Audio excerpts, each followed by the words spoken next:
Assalamualaikum warahmatullahi wabarakatuh. Waalaikumsalam warahmatullahi wabarakatuh. Mari kita awali dengan baca Bismillahirrahmanirrahim. Alhamdulillah. Nahmaduhu wa nasta'inuhu wa nastaghfiruh. Wa na'udzu billahi min syururi anfusina wa min sayyiati a'malina may yahdihillahu fala mudhillalah wa may yudlil fala hadiyalah. Asyhadu an la ilaha illallah wahdahu la syarikalah wa asyhadu anna Muhammadan abduhu wa rasuluhu la nabiyya ba'dah. Allahumma salli wa sallim wa barik ala sayyidina Muhammadin wa ala alihi wa ashabihi wa man walah. Wala haula wala quwwata illa billah. Amma ba'd. Kalau kita sudah saatnya untuk menghadap Allah, waktu sekarat kita butuh ketenangan. Ya. Kalau sekarat tidak tenang, coba. Tidak tenang. Coba bang, keimanan tidak ada. Ruhnya sudah keluar sepertiga, sudah melihat dunia sana, separuh masih di dunia. Ngeri. Jangan hayai calon sekarat. Udah ini ya, pikir-pikir. Kira-kira bagaimana? Mau terus, dulu saya tidak taat. Masuk lagi ke jasmani, badan tidak sanggup ketempatan. Naik turun. Ini orang sekarat. Itulah. Ada yang 3 hari, ada yang 4 hari.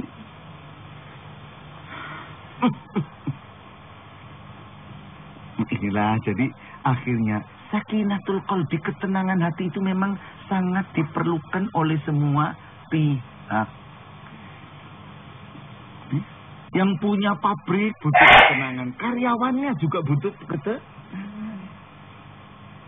Suami butuh ketenangan, istri butuh ketenangan. Coba rasanya apa kalau suami punya istri hobinya arisan aja? Kira-kira bagaimana? Sehari 7, seminggu 7 hari kok arisannya 10 kali. Kira-kira. Ya suaminya tuh ketenangan. Iya.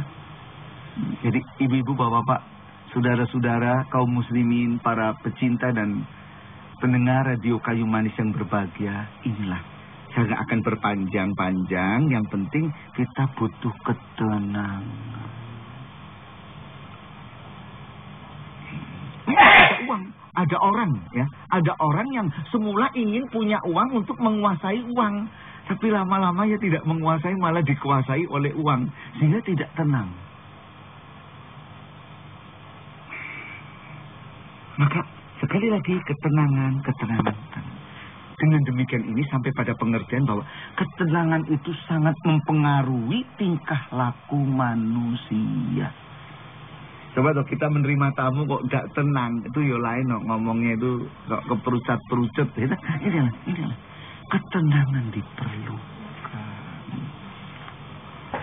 Baiklah ibu-ibu, bapak-bapak, saudara-saudara, para pecinta radio Kayu Manis yang berbahagia. Sekarang apa sih sakinatul qalbi itu? Sakinatul qalbi itu apa? Sakinah itu dari kata sakana yaskunu sukunan. Sakana yaskunu ini fi'il madhi, fi'il mudhari, maknanya tenang, diam. Sakinah ketenangan atau kesentosaan. Jadi kalau sakinatul qalbi maknanya ketenangan hati, kesentosaan hati. Itu menurut bahasa. Sedang pengertiannya menurut istilah. Yang dimaksud dengan sakinatul qalbi itu adalah satu, bentuknya. Bentuknya berupa sikap lahiriah. Sikap lahiriah yang mantap, tidak mudah goyah. Orang yang mempunyai sakinatul qalbi, dari sikap lahiriahnya dapat nampak. Ia mantap tindakannya. Tidak mudah goyah. Tidak mudah terpengaruh lingkungannya. Pulangnya pulang. Pulang ngompar, mampir.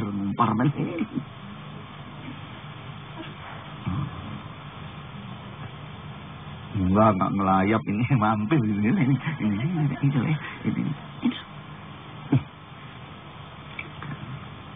Itu bentuknya. Isinya apa? Isinya ketenangan hati berupa sikap batiniah. Sikap batiniah yang kayak apa? Sikap batiniah yang berupa keyakinan, sikap yakin. Di saat orang lain pada ragu, dia yakin. Orang lain ragu, apa cukup gaji sekian? Dia yakin cukup. Ini loh. Ya itu ya jelas. Memang adanya itu. Ia yakin cukup. Allah akan mencukupkan. Ya kalau orang lain cukup beli daging, kita ya cukup beli tempe. Gitu. Tapi cukup.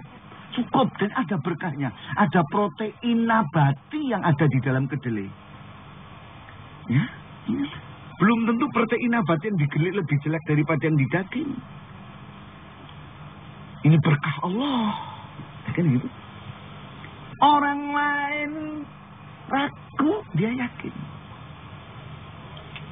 Yakin bahwa rezeki akan tetap ada meskipun pindah dari Halim ke Cengkareng. Wah, ini maaf loh Pak Darjo, ya loh, tokonya loh, money changernya pindah itu dari Halim ke.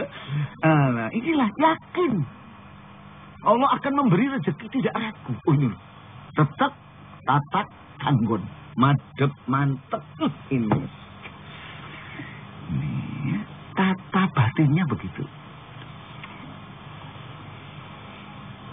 Di saat orang-orang lain sudah pada keluh kesah, dia tabah. Keluh kesah ini itu, dia tabah. Mengapa? Ia mengerti bahwa yang demikian tidak hanya 1-2 orang, semua juga mengalami. Kenapa mesti keluh kesah? Memang sedang musim flu, ya sudah. Rumah kena flu, ribut saja. Udah. Apa kalau sudah keluh kesah pileknya karena hilang? Udah pilek sudah. Pilek, nipil dilek. Inilah ya, ini orang, mau apa? Sambat suami juga pilek. Sambat mantu yo pilek. Inilah, mau apa? Tabahlah, nggak usah keluh kesah. Kenapa mesti begitu? Ini orang sakinatul qalbi begitu. Di saat orang lain sudah panik, dia mempunyai jalan pikiran yang lapang. Orang lain sudah panik, orang lain sudah ginjal-ginjalati pun. Dia batinnya penggali pun lapang jembar jojo. Lapang pikirannya, nggak mudah. Goyah tidak mudah terpengaruh, tetap. Inilah saya hanya bisa menggambarkan, tidak bisa mendefinisikan tentang sakinatul qalbi, cuma sampai di situ. Nah, dengan keterangan ini coba kita mencocokkan hati kita. Oh, sudah orang lain ragu, yakin enggak? Orang lain keluh kesah, bisa tabah apa enggak?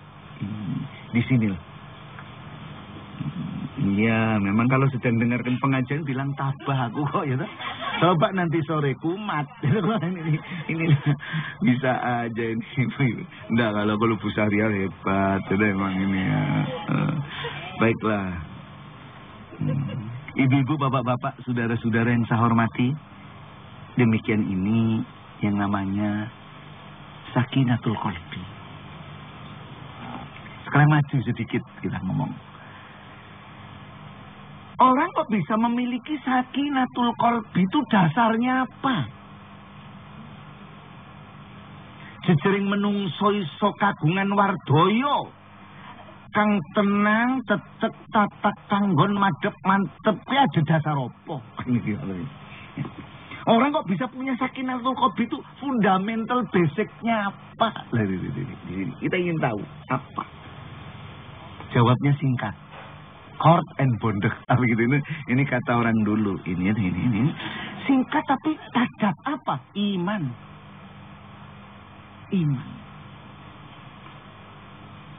Dasarnya iman. Iman yang kayak apa? Iman yang mujmal.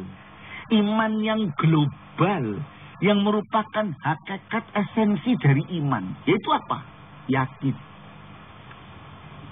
Yakin apa? Yakin bahwa alam semesta jagat besar seperti ini. Alam gung liwang liwung jagat gede jagat royo ini kabeh. Yektine kagungane Allah. Sebetulnya ini semua milik Allah. Termasuk manusia. Termasuk kita ini milik Allah. Satu. Ini pegang bener ini. Ulang kali saya terangkan. Lillahi mulkus samawati wal ardi wa ma bainahuma. Yakhluqu ma yasha'u wallahu ala kulli syai'in qadir. Lillahi mulkus samawati wal ardi. Milik Allah. Kerajaan kekuasaan yang di langit maupun yang di bumi.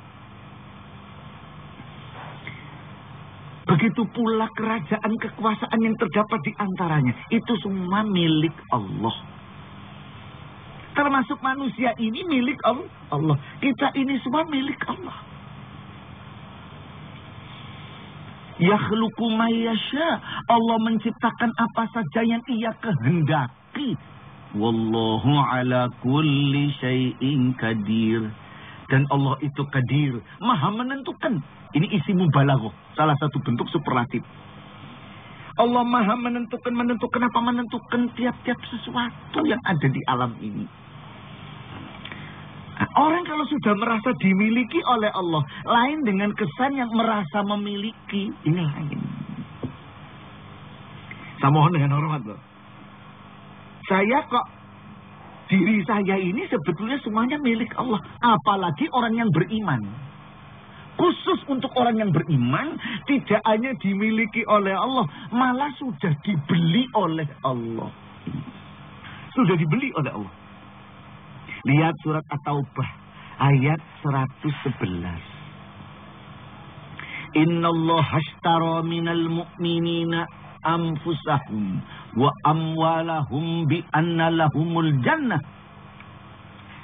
Sesungguhnya Allah innallaha ashtara minal mu'minina anfusahum wa amwalahum bi anna lahumul jannah. Sesungguhnya Allah itu telah membeli. Dari siapa membeli? Minal mu'minin. Dari orang-orang yang beriman. Apa yang dibeli dari orang yang beriman? Anfusahum, diri mereka, jiwa dan raga mereka.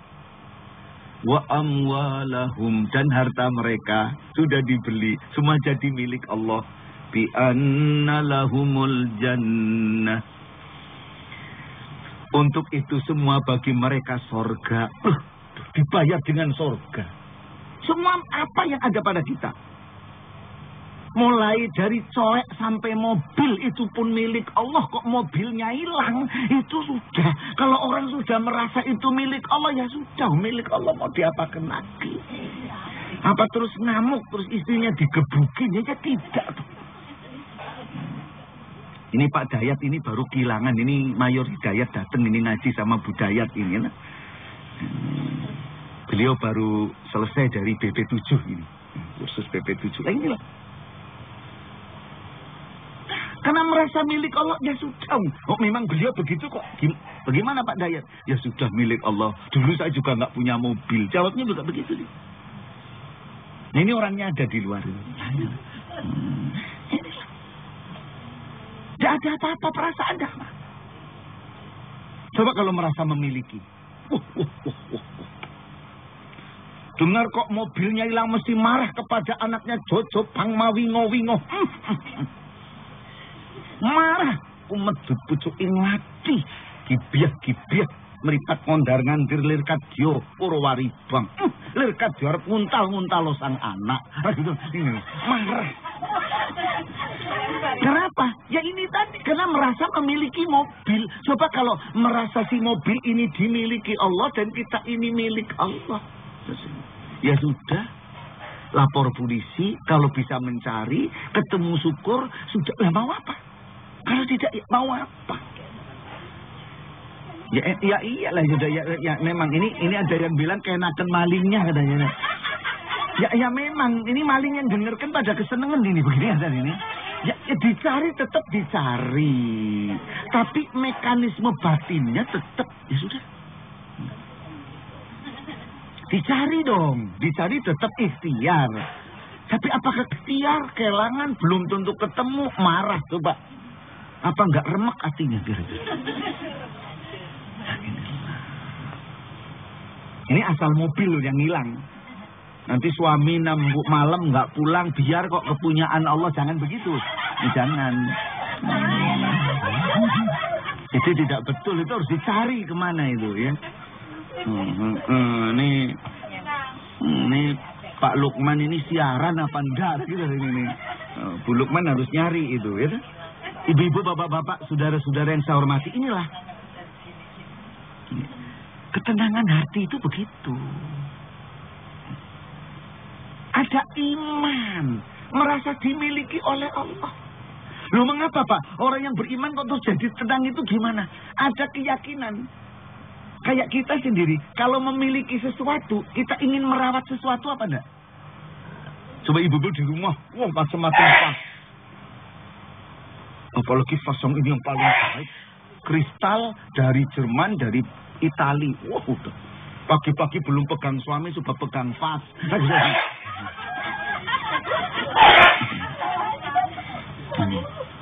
Inilah pegang vas. Dah. Kenapa? Merasa memiliki lalu memelihara. Allah pun begitu.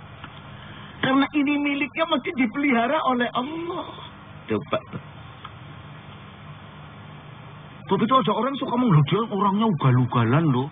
Gak percaya lagi pada Tuhan, malah suka menentang ini itu. Kok rezekinya banyak? Loh, itu karena milik Allah. Allah yang merawat. Kok iri? Gemes. Jadi jangan begitu di sini deh. Lah kok iri ya? Ini Allah ngerawat dia, ya sudah itu kan terserah yang punya ngerawat. Terus ini tetangga kok lihat kok nggak paham. Coba kenapa? Pikir dong. Inilah ibu-ibu, bapak-bapak, saudara-saudara yang saya hormati ya. Jadi demikian. Nyatanya begitu dirawat. Padahal orang ini tidak percaya kepada adanya Allah. Tidak percaya adanya surga dan neraka. Ngecek sama orang yang taat. Tapi itu tetap diberi oleh Allah. Keselamatan. Loh, kenapa? Ini milik Allah. Allah ngerawat. Bahwa dia dirawat menjadi yang tidak baik, itu urusan dia. Ada risikonya nanti. Maka Allah hanya memilih mau membeli orang yang beriman saja loh.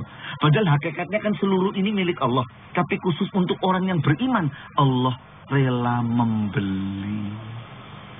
Mengapa dibeli? Karena baik. Karena membeli dipilih. Coba ibu-ibu kalau membeli duku atau membeli mangga itu milih yang mulus apa yang ada ulatnya? Yang mulus. Apalagi suami. Mesti milih yang mulus kan itu kan ya. Suami itu milih yang mulus. Kita aja ibu-ibu milih suami aja yang mulus. Apalagi Allah yang dipilih yang hatinya mulus. Jangan hati yang ada ulatnya. Itu jelas. Siapa? Orang yang beriman. Ya, inilah. Maka orang yang beriman menjadi tenang karena merasa apa? Merasa bahwa dirinya dimiliki oleh Allah. Karena Allah yang memiliki, Allah akan memelihara kita. Contoh Rasulullah Sallallahu Alaihi Wasallam. Ketika masuk pada gua Saur, ketika dikejar, kan dia hijrah. Malam itu hijrah, berjalan dari Mekah masuk keluar kota Mekah dengan Abu Bakar, masuk ke gua Saur. Begitu masuk di Gua Saur, paginya dicari di situ. Nabi mengatakan, kalau jalan terus mesti dipegang. Jalan kok. Harus sembunyi, tapi sembunyi tidak ada tempat sembunyi lain kecuali hanya Gua Saur. Kalau tuh sembunyi di Gua Saur pasti dicari ke situ. Itu pasti. Tapi namanya makhluk ikhtiar, selanjutnya pasrah Allah. Beliau yakin saya ini sudah berusaha beriman, pasti dirawat, dipelihara oleh Allah di sini. Lalu begitu masuk kok terus. Pagi harinya laba-laba membuat rumah di pintu gua. Burung merpati yang jauh pada datang di situ. Masuk pasukannya orang-orang musyrikin Quraisy langsung dipimpin oleh satu pimpinan yang galak sekali. Masuk, cari. Suara yang ganas buas darah, gaus darah. Nabi sama Abu Bakar tenang. Yang disuruh masuk nggak perlu masuk, ada laba-laba aja ini mesti nggak masuk. Nggak ada, naik, suruh naik dari atas, lihat bawah. Memang di atasnya berlubang, kalau lihat darah lewat bawah mesti datang. Di saat itulah Abu Bakar mulai, ya Rasulullah kalau dia lihat ke bawah habis kita ini. Nah di saat itulah demikian ini tegang ini. Baiklah karena waktunya tidak ada sampai di sini dulu. Ini film seri ini kalau tegang putus. Nah, besok kita lanjutkan ya. Nah, mari kita tutup dengan bahasa Alhamdulillahi Rabbil Alamin. Wabillahi taufiq wal hidayah. Assalamualaikum warahmatullahi wabarakatuh.